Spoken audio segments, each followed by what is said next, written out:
एक घने रहस्यमयी जंगल की बात है, जहाँ ऊंचे ऊंचे पेड़ आसमान से बातें करते थे और हर रात चांदनी में अजीब सी चमक फैल जाती थी। उस जंगल में तरह तरह के जीव रहते थे, बुद्धिमान उल्लू, चंचल बंदर, शांत हिरण और एक बूढ़ा कछुआ, जो सबसे ज्यादा अनुभवी माना जाता था। एक दिन अचानक जंगल में कुछ अद्भुत प्राणी आए।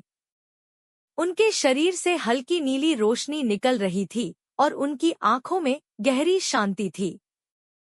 वे न तो पूरी तरह मनुष्य जैसे थे और न ही किसी जानवर जैसे, जैसे किसी और लोक से आए हों। सभी जानवर डर गए और छिपने लगे, लेकिन बूढ़ा कछुआ धीरे धीरे उनके पास गया और बोला, आप कौन हैं और हमारे जंगल में क्यों आए हैं?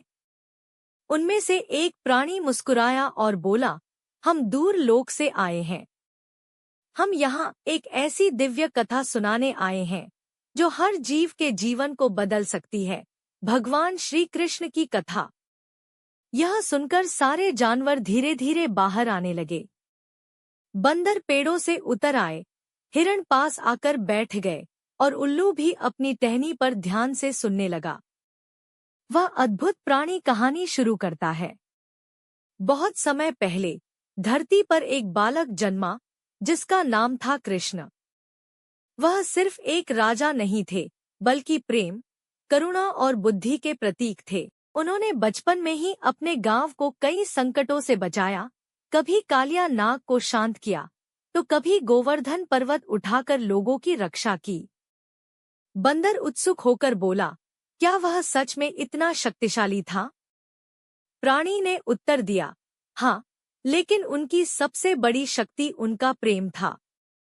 वे सबको समान मानते थे, गायों से लेकर ग्वालों तक, और यहाँ तक कि अपने शत्रुओं को भी सही मार्ग दिखाते थे। हिरण की आंखों में चमक आ गई। तो क्या हम भी उनके जैसे बन सकते हैं? प्राणी ने धीरे से कहा, अगर तुम अपने भीतर दया, सच्चाई और प्रेम को जगह दो, तो हर जीव में कृष्ण की झलक मिल सकती है। उल्लू ने गहरी आवाज में पूछा, और उनका सबसे बड़ा संदेश क्या था?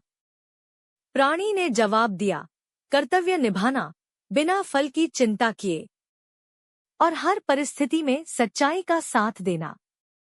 जंगल में एक अजीब सी शांति फैल गई। सभी जानवर सोच में पड़ गए, क्या वे भी अपने जीवन में इतना प्रेम और सच्चाई ला सकते हैं? कुछ समय बाद वे अद्भुत प्राणी धीरे धीरे उसी रोशनी में गायब हो गए, जैसे आए थे। लेकिन उनकी बातें जंगल में रह गईं। उस दिन के बाद जंगल बदल गया। बंदर अब कम शरारत करता और दूसरों की मदद करने लगा। हिरण डरने के बजाय साहस से जीने लगा। उल्लू ने ज्ञान बांटना शुरू किया, और बूढ़ा कछुआ मुस्कुराकर कहता, लगता है कृष्ण अब इस जंगल में भी बस गए हैं।